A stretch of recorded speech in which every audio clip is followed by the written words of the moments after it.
বাংলা জয় করে আমরা দিল্লিও জয় করব। বাংলার মাটি থেকে বিজেপিকে ভারত থেকে তাড়ানোর যুদ্ধ শুরু হোক, শপথ মমতার। এবার স্লো পোলিং এবং স্লো কাউন্টিং এর আশঙ্কা মমতার। আগে যা আসন ছিল তার থেকে বেশি আসনে জিতবে তৃণমূল, বললেন মমতা। বাংলা জয় করে আমরা দিল্লিও জয় করব। বাংলার মাটি থেকে বিজেপিকে ভারত থেকে তাড়ানোর যুদ্ধ শুরু হোক, শপথ নিলেন মমতা। শনিবার দুপুরে হাওড়ার পাঁচলায় নেতাজি সংঘের মাঠে তৃণমূল কংগ্রেস প্রার্থীদের সমর্থনে এক নির্বাচনী জনসভায় এসে এই মন্তব্য করেন মমতা বন্দ্যোপাধ্যায়। তিনি এদিন বলেন, খেলা হবে বিজেপি। কাল থেকে খেলা শুরু হয়ে গেছে। কাল লোকসভায় পরাস্ত হয়েছে, এবার মাটিতে পরাস্ত হবে। সুতরাং বাংলা পথ দেখাবে। এত অত্যাচার, এত অধ্যত্ব, এত অহংকার কিসের? যারা তাবেদারি করে বেড়াচ্ছেন, দালালি করে বেড়াচ্ছেন, তারা জেনে রাখবেন, আমার যেমন একটা চেয়ার আছে, আপনাদেরও একটা চেয়ার আছে। চেয়ারটার নাম নিরপেক্ষতা। নিরপেক্ষ থাকুন, আমার কোনো প্রবলেম নেই। মমতা বলেন, ওরা বন্দুক দেখিয়ে ঘুরলেও ভয় পাবেন না। ওরা আজ এসেছে কোকিল কাকের বাড়িতেই জন্মায়, আর একটু বড় হলেই আবার উড়ে পালিয়ে যায়। ভোট হলে ওরা উড়ে পালিয়ে যাবে, তখন আর কিন্তু ওরা থাকবে না। তাই বাংলার মাটি থেকে বিজেপিকে ভারত থেকে তাড়ানোর যুদ্ধ শুরু হোক। বাংলা জয় করে আমরা দিল্লিও জয় করব। আমি বলে গেলাম, এটাই আমাদের শপথ, এটাই অঙ্গীকার, আর এটাই আমাদের প্রতিজ্ঞা। মমতা আরো বলেন, ওরা বেছে তৃণমূলকে গ্রেপ্তার করার ছক কষেছে। তৃণমূলের প্রার্থীর বাড়িতে, পার্টি অফিসে আয়কর হানা হচ্ছে। একজন প্রার্থীকে সারাদিন বাড়িতে আটকে রেখে প্রচার করতে দেওয়া হলো না, অথচ বিজেপি, সিপিএম বা কংগ্রেসের কারো বাড়িতে কোনো রেড হলো না। এইভাবে না করে হিম্মত থাকলে সরাসরি লড়াই করুন। মমতা বলেন, আমাদের বাংলাকে টার্গেট করলে আমরা দিল্লিকে টার্গেট করি। মহিলা বিল নয়, ওরা মিথ্যে কথা বলছে। তার মধ্যে ওরা ডিলিমিটেশন বিল ঢুকিয়েছিল। আমরা মহিলাদের পক্ষে, কিন্তু দেশ ভাগ করার পক্ষে নই, বাংলা ভাগ করার পক্ষে নই। কুৎসাকারী বিজেপির মুখগুলো আরও চুপসে যাবে। ভোট হয়ে গেলে ওরা গ্যাসের দাম বাড়াবে, পেট্রোলের দাম বাড়াবে, ডিজেলের দাম আরও বাড়াবে বলে মন্তব্য করেন মুখ্যমন্ত্রী।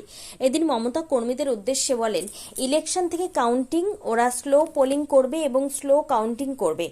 প্রথমে বিজেপি ভ্যানিশ ওয়াশিং কমিশন রটিয়ে দেবে, তৃণমূল হারছে, এটাই ওদের প্ল্যান। কিন্তু জেনে রাখুন, সূর্যোদয় করবে বিজেপি দিয়ে আর সূর্যাস্ত করে দেবে তৃণমূল। দিনের শেষে দেখবেন তৃণমূলই জিতেছে, আর আগে যা আসন ছিল তার থেকে বেশি আসনে জিতবে। শুধু আপনাদের নিজেদের ভোটটা নিজে দেবেন। যতই করো হামলা, এবার হবে গণতন্ত্রের বদলা।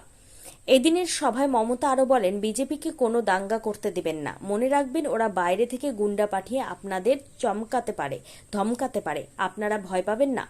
ব্যাংকের অ্যাকাউন্ট নম্বর কাউকে দেবেন না। উন্নয়ন প্রসঙ্গে মমতা বলেন, আগামী দিনে হাওড়ার ইন্ডাস্ট্রিয়াল গ্রোথ আরও ফিরিয়ে দেব। এর জন্য কাজ শুরু করেছি। এছাড়া শরৎচন্দ্র মেডিকেল কলেজ, আমতা গ্রামীণ হাসপাতাল থেকে শুরু করে ইন্ডাস্ট্রিয়াল পার্ক তৈরি হচ্ছে। পাঁচলা, জগৎবল্লভপুর, উলুবেড়িয়া, বাগনান, উদয়নারায়ণপুর, আমতা, সাকরাইল সব ব্লকগুলোতে উন্নয়ন হয়েছে। উলুবেড়িয়ায় শরৎচন্দ্র চট্টোপাধ্যায় সরাসরি মেডিকেল কলেজ হাসপাতাল, মাদার অ্যান্ড চাইল্ড হাব হয়েছে। Polytechnic college, industrial park and growth centre চালু হয়েছে।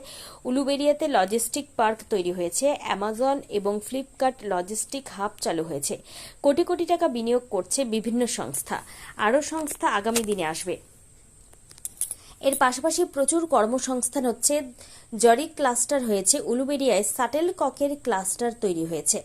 এদিন মমতা আরও বলেন, যারা নির্দল প্রার্থী হিসেবে ভোট চাইতে আসছেন, তাদের মধ্যে কিছু নির্দল প্রার্থী যারা বিজেপির টাকায় দাঁড়িয়েছে, এরা সবাই ধর্মকে বেচে খায়।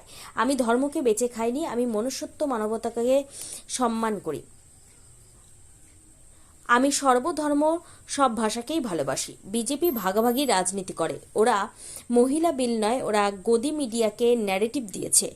ওরা মহিলাদের 33% নয়, মহিলা বিলের নামে 543টা সিট বাড়িয়ে আরও ওরা মহিলাদের 33% নয়, মহিলা বিলের নামে 543টা সিট বাড়িয়ে 850 মতো সিট করতে চেয়েছিল। দেশকে ভাগ করতে চেয়েছিল, বাংলাকে ভাঙতে চেয়েছিল। মোদির পতন শুরু হয়েছে। এদিনের নির্বাচনী জনসভায় তৃণমূলের প্রার্থী পুলক রায়, ঋতব্রত বন্দ্যোপাধ্যায়, রাজা সেন, সমীর পাজা, সুকান্ত পাল, প্রিয়া পাল, নদেবাসী জানা, বিমল দাস, গুলশান মল্লিক